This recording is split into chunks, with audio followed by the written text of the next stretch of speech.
Nga trabaho mga kaoks, basic raman kayo ni. Oh. Libiling ra ni siya. Oh, kana dia atuwa na ikuan no. Kani mo na tong i-level ito ana. Pero nganong naa may uban nga di gyud makakuha bisag pag-analyze o pag-plaster lang sa tuwa mga trabaho.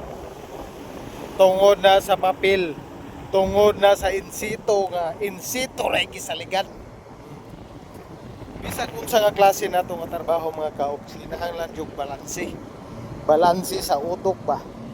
Sa wa pa nimo gitirahan, imo nga nadaang balansehon ug asa ang pabor ug unsa ang plaster inig kahuman. Nagay ubang engineer manugo. Ang plaster lay itudlo, dili na ang pagtrabaho. Kay og ang pagtrabaho mo itudlo atngan kaniya bisag kada oras kada minuto atngan pa kaniya aron maplastar lang imong trabaho. Ang trabaho naa na gina sa operator ang pagplastar saan niyo. Ang pagplastar ani hindi na gina simuha. Kani kay kantil man ito ana kantil. Kani mga laom-laom man na dito. Mao na imuhang i-plastar, imuhang balansihon. Kani ito sa likod nagpaana pa ni siya. Balansihon nimo mo partial and initial. Dili kay magsalig ta sa tuang papel. Kay kanang papel na to dili gina magamit sa tuang trabaho. Ha?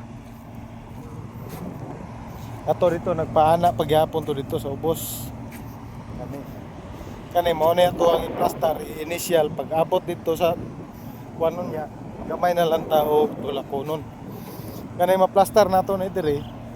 Kuan na gamay lang kayo pag site nato dito dapita. Oaks na kayo.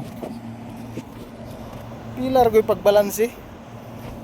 Ang isugo sa tuwa, maulan na ato ang i-plaster, ato ang i-align.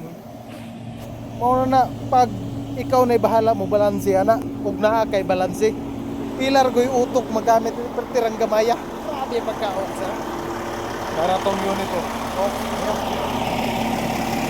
Musa ka tag pinatri contact point para oaks kayo. Contact with kani nga trabaho gamay ra kayo gamiton mo bisag utok sa bulinawan ni pwede na kayo magamit. Nasa na oh. Mao man ay atuang libilan dia oh. Ug nata diha nga mga materyales, mga dagko, oversize, mga bato. Atuwa na ipanglubong para wa gyud sila makita nga mga bato. Para oks kayo ang resulta sa atong trabaho. Di ba? Mao na si pinaka-oks diya.